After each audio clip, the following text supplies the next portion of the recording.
Thanks for watching this episode of Today's Homeowner here on YouTube. And don't forget to leave us a like and a comment. And you can share with a friend if you enjoy it, and subscribe so you're notified of new videos. Thanks and enjoy the show. This week on Today's Homeowner, we're helping a young family catch up on some chores you can't ignore. Pressure washing is awesome. With this big sprayer and the gun and the pressure washer.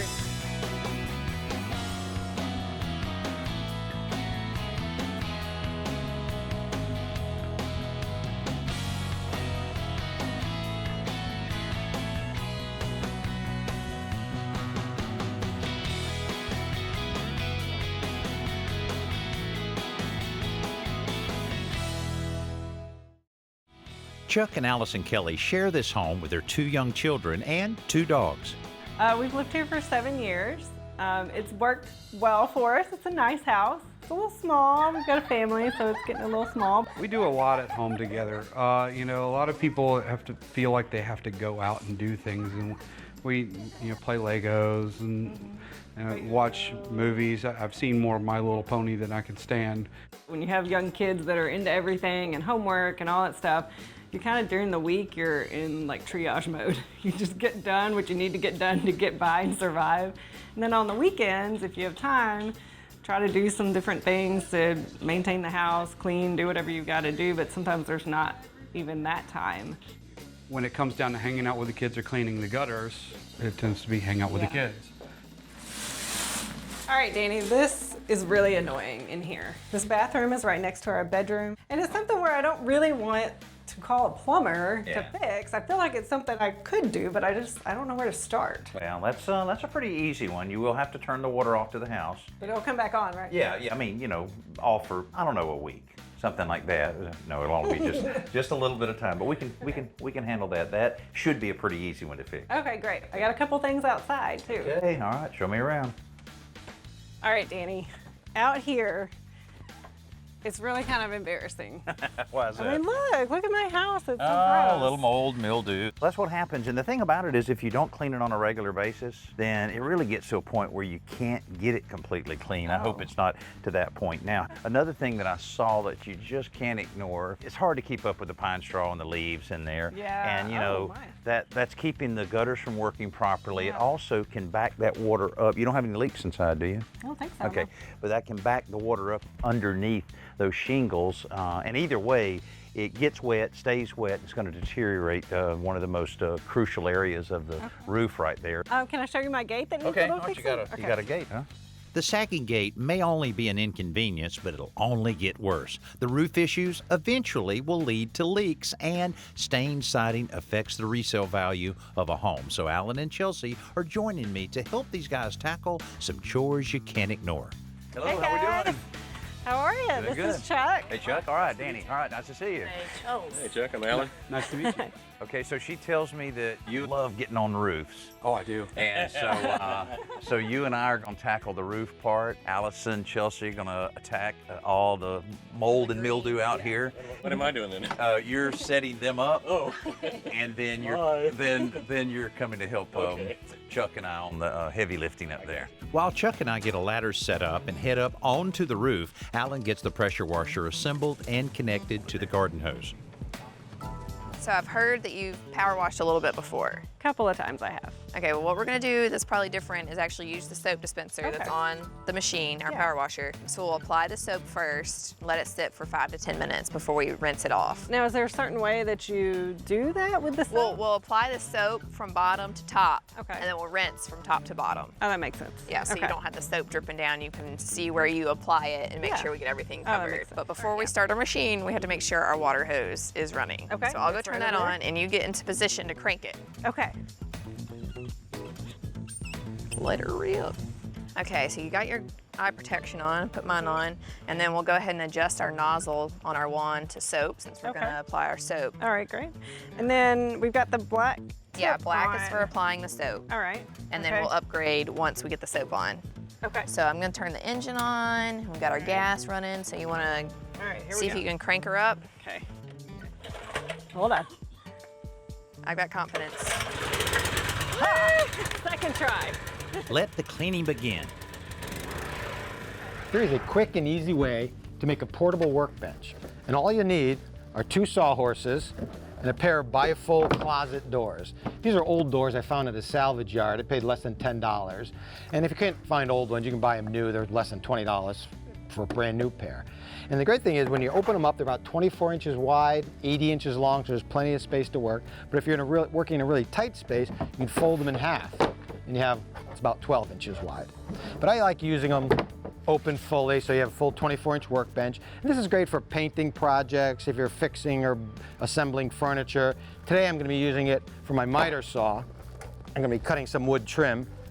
Plenty strong enough to support the saw. Now, I wouldn't recommend using this for scaffolding. You can't walk on it, but it's plenty strong enough to hold any power tool. And then the really nice thing is at the end of the day, this entire assembly folds up, collapses, and you can store it back in the garage. We're helping Chuck and Allison catch up on some chores you can't ignore. Chelsea's helping Allison attack the mold and mildew on her home siding while Chuck and I take a closer look at their roof. Well, this is a little steeper than I thought when I was looking at it from down on the ground. Man, are the skylights leaking? Not that I know. Wow, why not? I don't know. There's a lot of pine straw in there. And look at this, you see the damage on that one, and look, those are even worse. Hey, what's that from? Well, believe it or not, squirrels. Really? Squirrels sharpen their teeth on those. And it's lead, so you'd think there'd be just dead squirrels all over the place. But that's exactly what's causing it. I'm really surprised. You know, water has to be getting in around then. But see, the squirrels are able, you see the limbs? Get on the limbs, are able to get right in there. Look at that. Oh, wow. It's a torn shingle. See, water's gotten down in there. While we get started cleaning on the roof, on the ground, Chelsea and Allison are switching from soap application to high-pressure cleaning. It already looks better. Pressure washing is awesome. It really makes you feel like, it sounds really cheesy, but it's kind of empowering because you're like with this big sprayer and the gun and the pressure washer, and you're going to town and you're seeing your house get clean, and seeing it come off like right before my eyes was pretty cool. That looks so much better. It's clean. Once we remove the pine straw that's backed up above the skylights, Alan begins cleaning off the dirt and the grime. These are acrylic, and the last thing I want to put on these are any type of chemical-based cleaner that has vinegar or ammonia in it. So the very best thing is going to be just some soapy water. Otherwise, I could dull the finish. After that, for an extra measure of protection, he applies some sealant to the joint where the shingles meet the skylight flashing. Meanwhile, we're clearing loads of pine straw from the valleys and gutters. Believe it or not, from the way it looked, I actually get up there at least once a year and get it all off. So it collects really quickly. What happens is that pine straw just creates a dam, and see, it'll start slipping up under here. I think we caught this right at the right time. See that? Once we finish clearing the roof and gutters, we can address that valley with some roofing cement. And how is this keeping the Well, water it's just, first of all, keeping the wind from blowing it back and cracking it, especially these that have lost their adhesive under them. There you go. Meanwhile, Chelsea and Allison have finished cleaning the siding and moved on to the front porch and walkway. Man, these are dirty, and I've never really thought about that before. The power dial gun on this Generac unit allows them to match the washer's application pressure to the job at hand, so they get more pressure for concrete than they used on the siding. Wow. I know, look at that. That is some gross stuff right there. It's like erasing it. It's what? It's like a pencil eraser. I know. I gotta color inside the lines. You want me to do it for a second? Yeah. So let me finish this last little bit, and then I'll let you do some. I think she's addicted to the power washer. I didn't mean to be a hog with the pressure washer, but it was just fun, so I don't know. Sorry, Chelsea. Back on the roof, Chuck is helping Alan replace those roof jacks the squirrels have gnawed through. The replacements are plastic and rubber, so hopefully they won't be as attractive to those pesky squirrels. You lift up one piece of shingle and you think you get the nail that's got the shingle that you got to take out, and then you realize that it's another whole row of shingles up, layer after layer. It's like peeling an onion back to be able to get things loose, to be able to remove that piece of lead. It's a challenge to begin with, but here I'm dealing with shingles that are probably about the age of Methuselah, I think. because you touch them and they break. Despite the brittle shingles, they eventually get the old boot off and replace it with the new one. After replacing the damaged shingles, they coat the exposed PVC pipe with black paint to help it blend into the roof. On the other end of the roof, I'm about to replace those torn shingle tabs. Good news is these are fairly easy to replace. Now you could just take some roofing tar in a tube and just rub over it, and that probably would last a pretty good while, but since we can remove these fairly easy, I'm just going to replace these few. And we're using these shingles, which probably 20 years ago would match perfectly with the weathering. It's not going to match exactly, so it'll stand out a little bit for a little while, but at least we can get a few more years, hopefully, out of this old roof. Once I remove the damaged shingles, I cut new tabs from brand new shingles and arrange them along the ridge. Roofing tacks in the concealed portion of the tab secures them. Plenty of roofing cement ensures that they're sealed tightly. Finally, our last chore on the roof is trimming back those low-hanging limbs. We talked about trimming these branches off just to keep the squirrels away from the roof, which is important in itself. But one other thing that a lot of homeowners don't realize is that as a branch gets close to their house and that branch starts swaying in the breeze and it keeps rubbing on the roof, it's rubbing those granules off of the shingles. It's taking life away from your shingles. And that's a great spot where you'll start getting moisture and even a leak just by having those branches there. So get rid of them. You realize you're going to get a phone call, right? From the city? No, squirrels. Oh. Hey, Chuck, I can't get on the roof anymore, man. You know, your garage door opener is probably not one of those things that you pay a lot of attention to, unless you have the Ryobi garage door opener, because the color alone is going to make you see it. It's pretty standard garage door opener. The difference is, though, that it's got 2 horsepower, makes it pretty strong. It also has a motion detecting LED light, so when someone walks into the room, the light comes on, and you can control it with your smartphone. But what I think sets it apart from other garage door openers are the accessories. You've got an attachment here that plugs right into the side of it. This is a retractable extension cord, so you've got power at your fingertips no matter where you are. If it's hot in your garage, you just attach here the fan. You can also have a garage parking assistant module that will help you line your car up properly inside the garage. And also, if you want to jam out to your tunes, you can just plug in a speaker. Now, if your power goes out in your house, typically you lose the power to your garage door. Well, this one actually can run on the battery that you use in your Ryobi tools, so you can just pull this from your workbench, plug it in, and you'll be good to go. Chuck and Allison are getting a crash course on maintenance chores they can't ignore. And right now, Alan is checking out the sagging gate on their fence. What we're going to use is this Easy Gate kit. This will guarantee we have a square gate no matter what. We've got 4 brackets at true 90s. 2 of them will hinge actually from the gate to the fence post. So keep it it's from gonna, sagging. Yeah, oh yeah, I'll keep it from sagging. What's nice with this kit that we're using is it takes the guesswork out of it. I know exactly how wide that gate needs to be to put those corner braces on, and I know it's going to fit beautifully. Now, are we going to reuse the hinges that we took off the gate? No, actually the hinge is incorporated into one side of the Easy Gate system, which really makes it sturdy.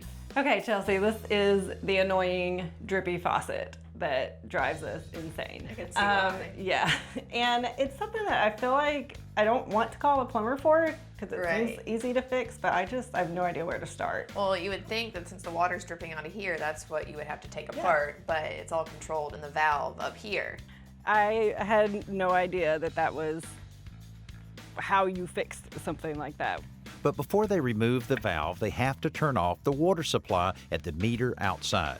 Then they can remove the handle, open up the valve, and remove the cartridge to check the seals and moving parts. So all of our washers that have come out so far look good, and these washers look like they're in good shape. Okay. The only thing I've noticed, just a tiny bit, is the spring that's in here is a little bit compressed. But that may have, just the little spring may have been the problem. Well, that's interesting. I had no idea that all this stuff was in my faucet, by the way. That was kind of amazing. I felt like it just kept coming. I hope you took notes of how we took it apart, because you're gonna have to put it back together. We can do it. They're taking the old parts with them to the home center so the pro there can help them find exactly what they need to repair the problem. when you bring that piece with you, we have an advantage. We can go to the shelf and kind of get in the right area to begin with instead of searching the whole bay to try to find that one little piece and part. While Chelsea and Allison are off getting repair parts for the faucet, Alan and Chuck are putting together a completely new gate frame with the Easy Gate Kit. It took so much of the guesswork out. Basically cut them to length of how long you want it, lay them out, pre-drill the holes, and you're done. And you kind of like, wow, if I'd had this when I was building the other gate, life would have been so much easier. Next, they mount the new frame on the fence. But there's an interesting new noise now. You rang. The frame is rubbing on the adjacent existing fence board, so Chuck's job is to remove the board and slide it over without damaging it. I had one job. You had one job. You had one job, Chuck. Save the board. Don't break the board. Jeez. Rather than pull it out, push down on it and pull up. You get a little bit of a leverage working with you. Look at this guy. That means you should have been doing See it. that? Our noise is gone. Oh, Our noise maker is gone. our creepy Halloween noise. They'll use a new board to replace the broken one and several other new ones to cover up the gate frame. Meanwhile, Chelsea and Allison have installed the new springs and washers in the valve cartridge. With the water back on, it's time to see if they have success. All right, let's see. I'm not feeling anything. Okay, I think we did it. Awesome. We did it. Good job. All right, moment of truth. I'll see. Oh, yeah.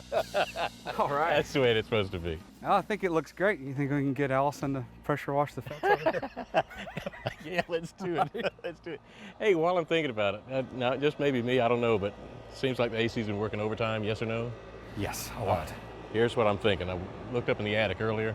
Good insulation, but I can just see the tops of the ceiling joists, which means that's when you want to start looking at adding some more. So I'm thinking we put some bats up there, running perpendicular to the joists. Let's add a little bit of insulation to the house. Okay. Can't get Let's get Allison to do it. Let's get Allison to do that Let's too. get Allison. He's a silver-tongued devil. He actually talks his wife. Allison is going into the attic instead of me. Oh, I owe this guy big time.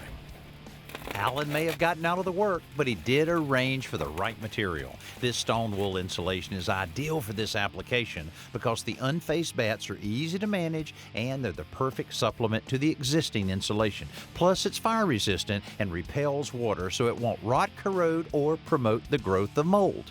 I blame Alan wholeheartedly for the attic. Sorry, Allison.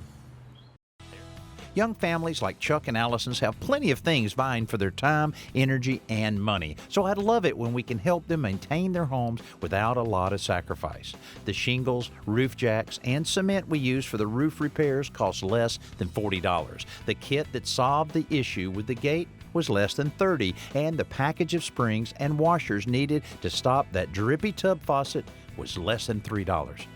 All the chores we did were relatively easy to do and to fix and things like that, but they probably would have been a little bit easier had we been maintaining. Being preemptively getting the pine straw off before it gets wet will actually help make the roof last. And I think like with the house, with the pressure washing that I did, I mean, like, I see it every day that, oh man, we need to clean that house, but when you really look at all the edges, especially around the side where we don't go very often, and I was like, ooh, that's something we really need to look at and pay attention to a little bit more. Chores you can't ignore. What great examples of those type of projects that we tackled here for Chuck and Allison this week. Just think about it. If they had not cleared all of the debris off the roof, they would have definitely had some real problems with the valleys as well as around the skylights. Cleaning the outside, it looks a heck of a lot better, but if you don't keep the outside of your house fairly clean, it'll get so bad that you'll never get it clean. And the leaky faucet inside, it would have never gotten any better, and it was costing money every day. I'm Danny Lipford. We'll see you next week.